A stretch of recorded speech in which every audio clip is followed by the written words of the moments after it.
I seek to learn and share with you my own journey and path of learning and understanding on the level 1am. The interpretation and views are my own.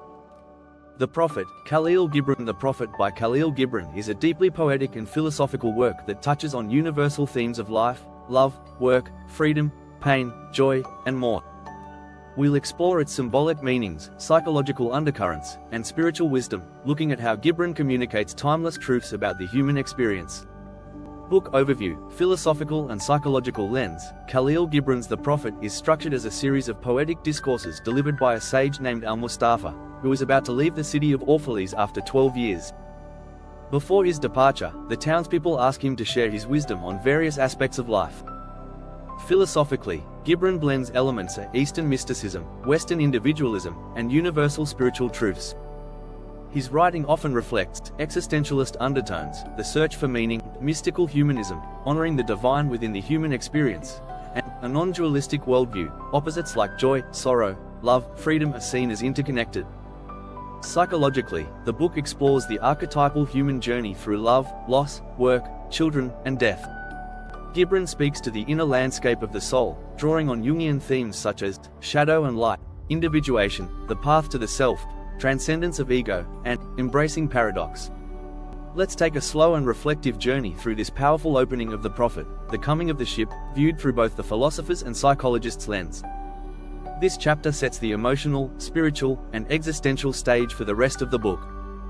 Al-Mustafa, the chosen and the beloved, who was a dawn unto his own day, had waited 12 years in the city of Orphalese for his ship that was to return and bear him back to the isle of his birth. And in the 12th year, on the 7th day of Elul, the month of reaping, he climbed the hill without the city walls and looked seaward, and he beheld his ship coming with the mist. Then the gates of his heart were flung open, and his joy flew far over the sea. And he closed his eyes and prayed in the silences of his soul. But as he descended the hill, a sadness came upon him, and he thought in his heart, "How shall I go in peace and without sorrow? Nay, not without a wound in the spirit shall I leave this city. Long were the days of pain I have spent within its walls, and long were the nights of aloneness, and who can depart from his pain and his aloneness without regret? Too many fragments of the spirit have I scattered in these streets, and too many are the children of my longing that walk naked among these hills, and I cannot withdraw from them without a burden and an ache. It is not a garment I cast off this day, but a skin that I tear with my own hands. Nor is it a thought I leave behind me, but a heart made sweet with hunger and with thirst. Yet I cannot tarry longer. The sea that calls all things unto her calls me, and I must embark. For to stay, though the hours burn in the night, is to freeze and crystallize and be bound in a mold. Fain would I take with me all that is here. But how shall I? A voice cannot carry the tongue and the lips that gave it wings. Alone must it seek the ether. And alone and without his nest shall the eagle fly across the sun. Now when he reached the foot of the hill, he turned again towards the sea, and he saw his ship approaching the harbor, and upon her prow the mariners, the men of his own land. And his soul cried out to them, and he said, "Sons of my ancient mother, you riders of the tides, how often have you sailed in my dreams? And now you come in my awakening, which is my deeper dream. Ready am I to go, and my eagerness with sails full set awaits the wind. Only another breath in this still air, only another loving look cast backward, and then I shall stand among you, a seafarer among seafarers. And you, vast sea, sleepless mother, who alone are peace and freedom to the river and the stream, only another winding will this stream make, only another murmur in this glade, and then shall I come to you, a boundless drop to a boundless ocean." And as he walked he saw afar men and women leaving their fields and their vineyards and hastening towards the city gates. And he heard their voices calling his name, and shouting from field to field telling one another of the coming ship. And he said to himself, "Shall the day of parting be the day of gathering? And shall it be said that my eve was in truth my dawn? And what shall I give unto him who has left his plough in mid-furrow, or to him who has stopped the wheel of his winepress?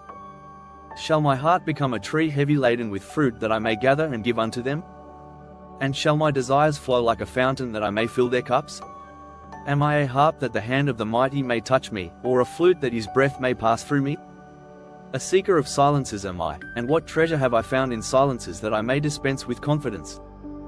If this is my day of harvest, in what fields have I sowed the seed, and in what unremembered season? If this indeed be the hour in which I lift up my lantern, it is not my flame that shall burn therein. Empty and dark shall I raise my lantern, and the guardian of the night shall fill it with oil and he shall light it also. These things he said in words, but much in his heart remained unsaid, for he himself could not speak his deeper secret. And when he entered into the city, all the people came to meet him, and they were crying out to him as with one voice. And the elders of the city stood and said, Go not yet a ways from us. A noontide have you been in our twilight, and your youth has given us dreams to dream. No stranger are you among us, nor a guest, but our son and our dearly beloved. Suffer not yet our eyes to hunger for your face. And the priest and the priestesses said unto him, Let not the waves if the sea separate us now, and the years you have spent in our midst become a memory. You have walked among us a spirit, and your shadow has been a light upon our faces. Much have we loved you. But speechless was our love, and with veils has it been veiled. Yet now it cries aloud unto you, and would stand revealed before you. And ever has it been that love knows not its own depth until the hour of separation. And another came also and entreated him. But he answered him not. He only bent his head, and those who stood near saw his tears falling upon his breast. And he and the people proceeded towards the great square before the temple. And there came out of the sanctuary a woman whose name was Almidra. And she was a seeress. And he looked upon her with exceeding tenderness, for it was she who had first sought and believed in him when he had been but a day in their city. And she hailed him, saying, Prophet of God, in quest of the uttermost, long have you searched the distances for your ship. And now your ship has come, and you must needs go. Deep in your longing for the land of your memories and the dwelling place of your greater desires, and our love would not bind you nor our needs hold you. Yet this we ask ere you leave us, but you speak to us and give us your truth. And we will give it unto our children, and they unto their children, and it shall not perish. In your aloneness you have watched with our days, and in your wakefulness you have listened to the weeping and the laughter of our sleep. Now therefore disclose us to ourselves, and tell us all that has been shown you of that which is between birth and death. And he answered, People of Orphalese, of what can I speak save of that which is even now moving within your souls? Philosophical and psychological analysis are, the coming of the ship. 1. Al-Mustafa as archetype, the sage and the self, Al-Mustafa, the chosen and the beloved, who is a dawn unto his own day. Philosophically, Al-Mustafa is not just a man, but an archetype of the enlightened teacher or awakened soul. His name, the chosen, suggests a divine calling. He is a bridge between heaven and earth, between the seen and unseen. Psychologically, he represents the self in Jungian terms, the totality of conscious and unconscious, the source of wisdom within. His return home is the return to origin, the individuation journey, now coming full circle.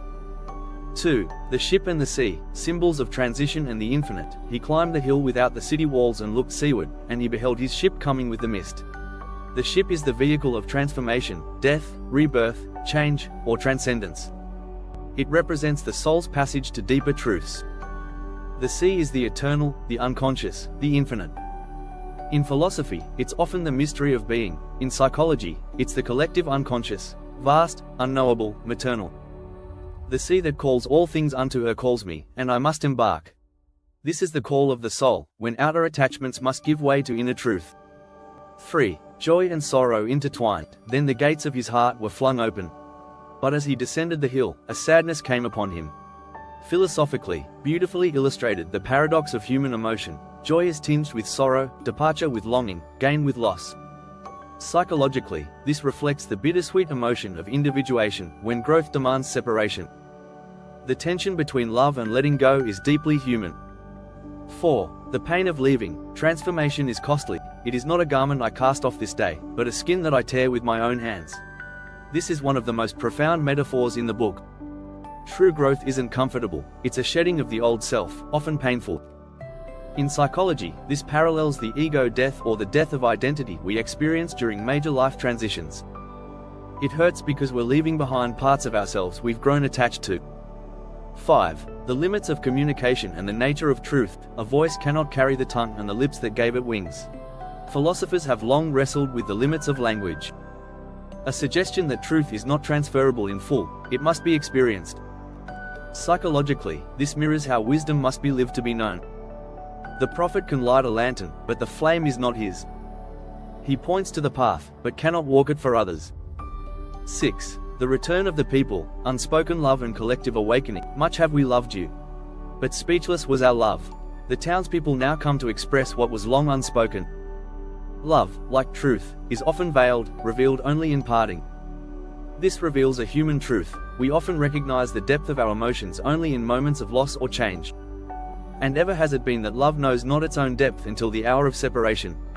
This line is the emotional climax of the passage and resonates with all who have ever experienced farewell, grief, or transformation. 7. Al-Mitra the seeress, the soul's mirror, now therefore disclose us to ourselves, and tell us all that has been shown you of that which is between birth and death. Al-Mitra is not just a character, she's the inner seeker, the soul's feminine intuitive counterpart. She recognizes the prophet's journey and asks for wisdom. Her request is the central thesis of the book, to speak of the human experience from the soul outward, not from the ego inward. Closing reflection at its core, this chapter is about the threshold between the familiar and the unknown, between staying and leaving, between speaking and remaining silent. Philosophically, it's a meditation on impermanence, unity, and the call to higher purpose.